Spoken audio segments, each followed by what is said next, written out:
Hey everyone, it's Ben Hardy here, and in today's video, we'll be reviewing the Alfa Romeo Tonale. Before we get into this video though, as always, if you want to save time and money the next time you purchase a car, link to my car buying guide in the description down below. Let's get into it.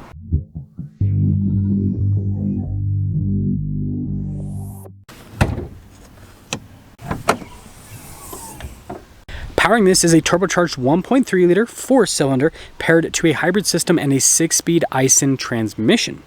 Now, power outputs are 285 horsepower and then 347 pound-feet of torque, with fuel economy being 29 miles per gallon combined between city and highway driving without any sort of hybrid assist. Once you take into account the hybrid system, the MPG rating is 77, with electric driving range being 33 miles. Now, before we go over the front end, I do want to mention, if you want to see more videos just like this, then I recommend you subscribe because I post content every single day. Starting with the hood, first off, this green paint looks so cool in person, and I love the hood design. And speaking of design, look at the daytime running lights there with the headlight, and then you have Alfa's signature grille here with the logo there at the top. Then you guys can see down below, again, such a cool design detail. And when you put it all together, I know the lighting's not great with this shot, but regardless, one of the best looking modern crossovers. Coming around the side here, our tire wheel setup is 235, 40, 20 in the front and over in the rear. And this has Alfa's signature wheel design, which is super unique and I think looks fantastic. Of course, you also have the red brake caliper as well. We've got these really cool black painted fender flares, Veloce badge here on the side, and then look at the mirror cap, how it's blacked out, and got the little Italian flag right there. And then all the window trim's also blacked out. Now here's your full side view with the Tonale, and something I want to mention is the design language, especially with the front end of this car, would also look fantastic on like a huge crossover. So it's cool that it could look good on a small one like this and a big one too. Now here's our key fob. We have our unlock function, our lock function, remote start, the opening here for the hatch, the Alfa logo, and then of course another Alfa logo there on the back. Now popping into the cargo area, you guys can see that we have a 12 volt here in the back. We also have a cargo cover built in from the factory, and you can see the storage space underneath here with the little fix-a-flat. You do lose a little bit of space underneath because of the battery pack. And then when you're all done, just press this button right here and that will lower the hatch right back down. Now taking a look at the taillights, I think the design is so sweet. Goes to the Alfa logo, and then you got Tonale just down below that. And then we do have some more parking sensors here at the bottom, and I love the contrast between the black and the green. And then look at the exhaust tips here at the bottom as well. Really aggressive. And putting it all together, I mean, Alfa knows how to design cars. Like, their design language is always so beautiful, and the Tonale really shows that.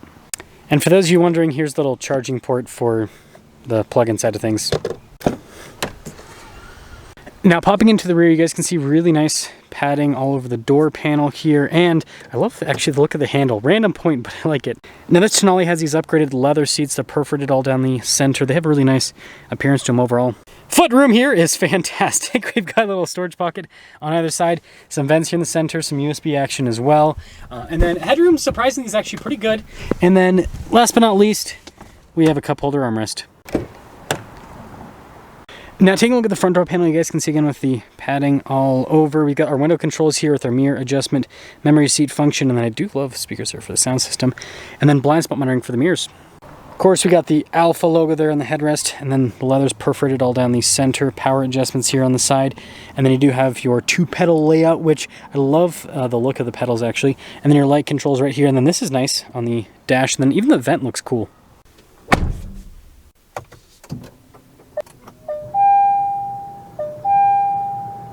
Now taking a look at the steering wheel, really nice trim all around. Notice that's perforated where you are going to put your thumbs, which is a cool little thing.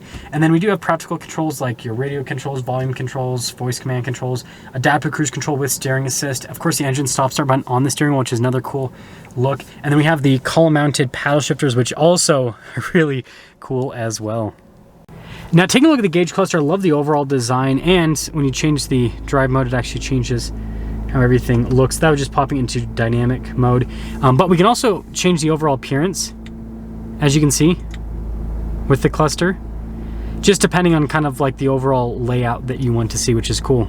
Now in reverse, we do have this backup camera with trajectory lines. You got the bird's eye view because this has a 360 camera system. Really good setup overall. So here is the infotainment system. First off, you guys can see we have heated and ventilated seats, heated steering wheel, dual zone climate, and overall response time for the screen is pretty solid. overall, I'd say it's a pretty easy system. It does take a second for some of the tabs to load up, and that was weird that it like, I swear I clicked on the vehicle tab and then it's like, nope, it goes back.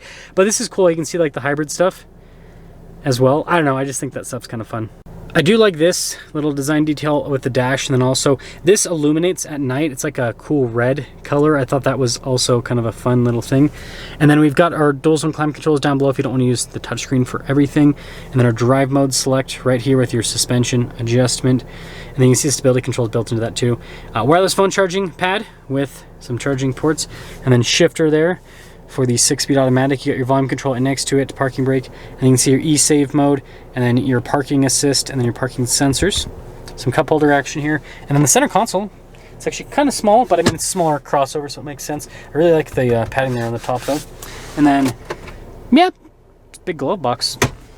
And then up top we got our controls here for the sunroof. It's not quite a panoramic, but it's bigger than a normal one. So here's a window sticker for this Tonale. You guys can see the base MSRP is $47,495, but this does have some options. So first off, this color is over $2,000, but it's a really cool color, I will say that. You can see like the nice leather interior this has, that's also an option. Some of the safety tech, the sunroof, all that kind of stuff. The wheels, $2,000. Anyways, $58,990 is the total MSRP, and you guys can see the warranty information. Hopefully, I don't know if the camera's gonna focus on it very well down below. But anyways, let's see how the Tonale drives.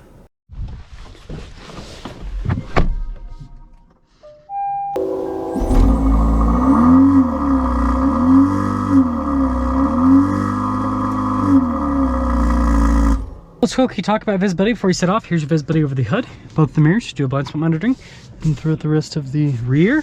And let's set off. So setting off in the Alfa Romeo Tonale, and I've been living with this for a week, and it's honestly been an absolute blast. This is the first time I've ever had an Alfa Romeo demo, and so it's the first time I've had, like, I guess a more in-depth experience with an Alfa Romeo, and like I said, it's been an absolute blast. So first off, let's talk about some daily driver stuff.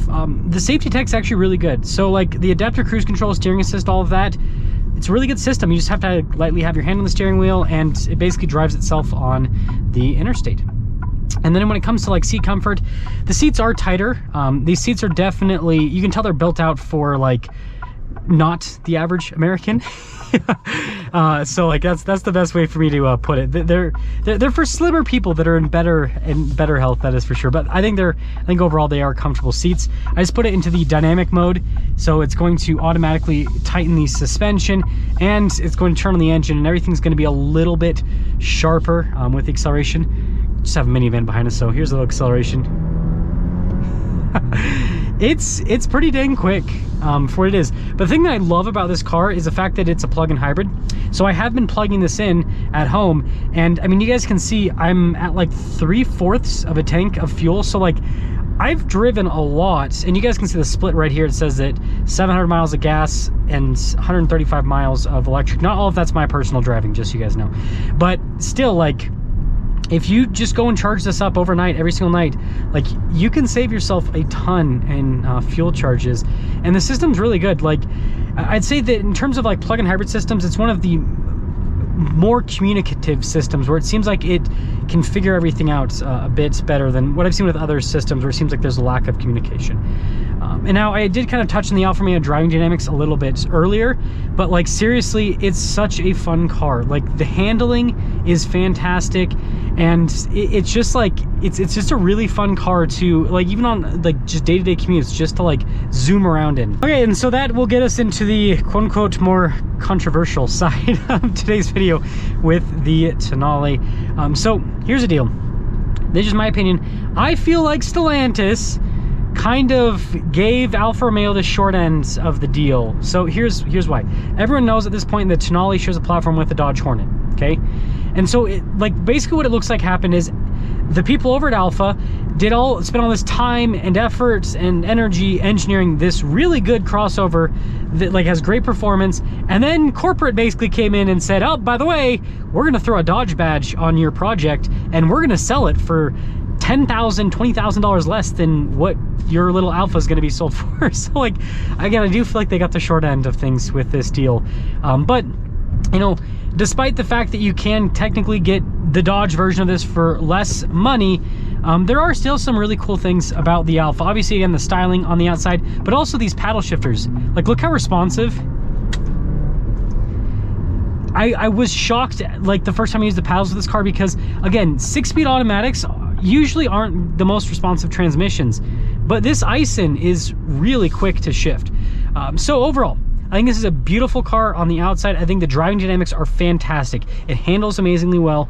And, you know, with the plug-in hybrid system, it does a really good job with sending the power where it needs to be sent. And so overall, it's a really fun performance crossover. Is it worth the almost $60,000 price tag? I'll leave that up to you guys to decide, but let me know what you guys think about the new Tonale.